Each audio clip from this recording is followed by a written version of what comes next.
Welcome back to another episode of Rock Boys Football Freshman Spotlight Series, going across the country and highlighting the true freshmen that I think make massive impacts year one at the college football level. Going to South Carolina, talking about five-star edge rusher Dylan Stewart. Now, it is rare to see true freshmen come in year one and play in the SEC and play at a high level. Dylan Stewart is a rare cat. I mean, we talked about this kid when he committed to South Carolina 12 months ago.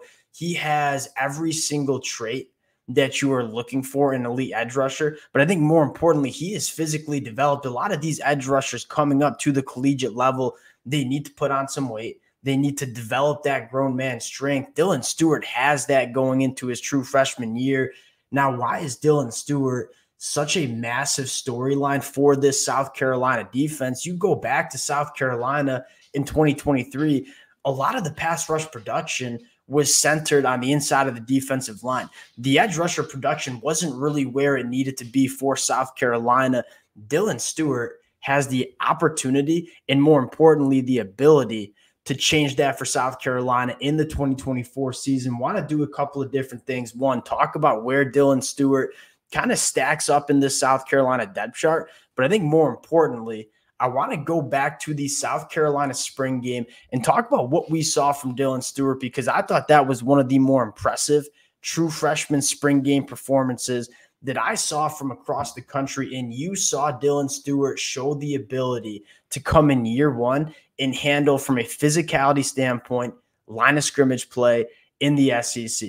Fired up to get into this one. Before we do, and as always, just want to say thank you to you guys and to the South Carolina fans who've been rocking with the boys for really the last 12 months. We talked about Nick Harbor in a very similar way. Now, I think there are some differences that we'll talk about between Dylan Stewart and Nick Harbor, but I can't thank you guys enough for rocking with the fellas. If y'all do enjoy the content, consider subscribing to the channel. And without further ado, let's get into Dylan Stewart. Now, let's highlight some of the differences we had from a guy like Dylan Stewart and Nick Harbor. You look at Nick Harbor as a true freshman in 2023, he was just kind of an athletic freak, right? Was he the best and most polished football player as a true freshman? No, he probably wasn't. And there was a lot of question marks about what position Nick Harbor would even play for South Carolina when he got on campus, right? As a high school recruit, a lot of people thought Nick Harbor would be an edge rusher and then a tight end, and then essentially just kind of slotted in as a wide receiver. Now, I think Nick Harbor is going to have a massive year in 2024, but we kind of knew that it might take a year or two before Nick Harbor puts all those physical traits together.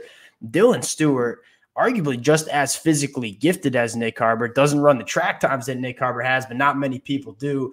Dylan Stewart, we knew was going to be an elite edge rusher, right? You look at Dylan Stewart coming out of high school, you kind of looked at this kid and said he was born to rush the passer in the SEC. And I think what's so fascinating about Dylan Stewart is I think he's a little bit more polished. He showed that in the spring game. And I think he's a little bit more physically developed than Nick Harbor in terms of coming in along the line of scrimmage and getting it done. Now, before we get into the spring game for South Carolina, talk about a few reps from the film that we really liked about Dylan Stewart, want to have the conversation about how does Dylan Stewart get on the field for South Carolina. Now, I think Shane Beamer recognized kind of what we talked about leading into this episode, and that was South Carolina needed just a little bit more juice from the edge rushers in the 2024 season. You go back to 2023, when South Carolina only sacking the quarterback 4.4% of the time. That was 117th in the country. We all know that the pass rush is one of the most important metrics to having a good defense, especially in the SEC. And it just wasn't good enough for South Carolina, but more specifically, so much pass rush production came from the inside of the defensive line, which we think is going to be an elite unit for South Carolina in 2024. But to have that elite pass rush, you need some edge rushers that can get after the quarterback. You go back to 2023, who led this team in sacks? It was TJ Sanders on the inside of the defensive line. Who were the 3 out of the 4 players that led this team in quarterback hurries? It was Alex Huntley, Tonka, and TJ Sanders on the inside. The edge rusher position just didn't give South Carolina enough juice in 2023. Now, what did Shane Beamer do in the offseason? He brings back in Gilbert Edmond, who Gilbert Edmond played some really good football for South Carolina in 2022. If you can get that version of Gilbert Edmond in the 2024 season, I think that's a massive storyline. Then you bring in Kyle Kennard from Georgia Tech, a guy that has played a ton of football, and you kind of just know is going to be a solid player for South Carolina. Now, are either Gilbert Edmond or Kyle Kennard going to be those 8+ sack a season kind of guys? I think the answer might not be true, or it might not be it, right? I think Gilbert Edmond and Kyle Kennard are two very, very good football players. I don't know if they are elite caliber edge rushers. So where does that elite caliber edge rusher come from with South Carolina? I think Brian Thomas Jr. could take that step. I think Desmond Hughes certainly could be a guy. I'm going to be looking at Dylan Stewart to be that kind of guy. And whether he's an official starter at that edge rusher position or whether he's just kind of coming in for those passing downs, Dylan Stewart, at least in the spring game, flashed the best ability to get after the passer. I want to get into what Dylan Stewart did in this spring game. I think the first thing you got to talk about is this kid is a developed pass rusher. Not only is he a premier athlete, one of, if not the best athlete on this South Carolina defensive line, what Dylan Stewart did in the spring game, which kind of separates him from a lot of other true freshmen, he kind of showed that he is a polished pass rusher that knows how to use his body and his traits in his hands to get after the quarterback. The first rep right here, one ton of juice off the line of scrimmage, but more importantly, the flexibility and body control to win on the outside shoulder of offensive tackles. You play this, guys have this kind of flexibility to run that arc and get after the quarterback. And I mean, if Lenora Sellers doesn't get rid of this football on a quick release, there's a good chance Dylan Stewart's getting to that blind side. Again, what stands out to me is, one, to get off of the line of scrimmage. It's a really good first step, but more importantly, that kind of body control, just kind of ghosting that right tackle, that's what you love to see from Dylan Stewart. His ability to attack outside shoulders with his flexibility, get off, and athleticism, that's going to probably be his calling card as a pass rusher throughout his South Carolina career.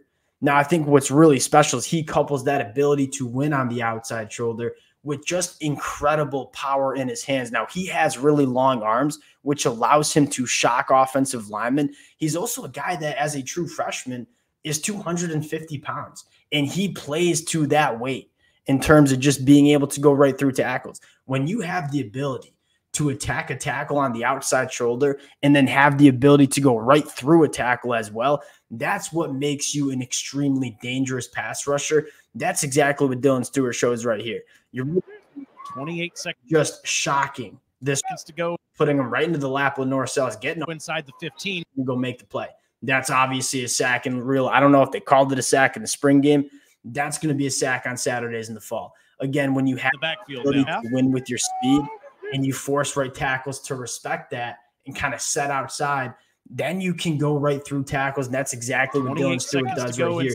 There's so many different ways that Dylan Stewart has the ability to win as a pass rusher. And you go back to South Carolina,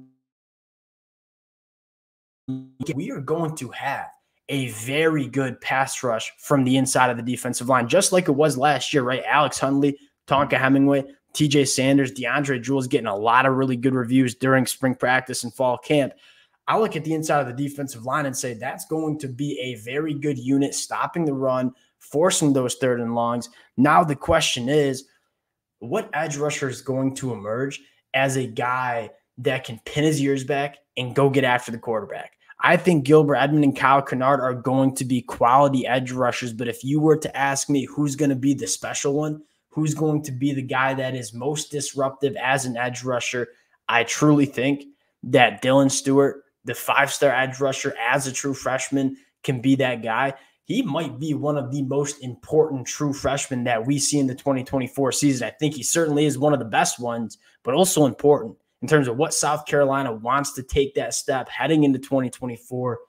My eyeballs going to be on Dylan Stewart. We'll cut it there. Again, appreciate you guys rocking with the fellas. If y'all do enjoy the content, consider subscribing to the channel. Appreciate you guys, and we'll talk to y'all later.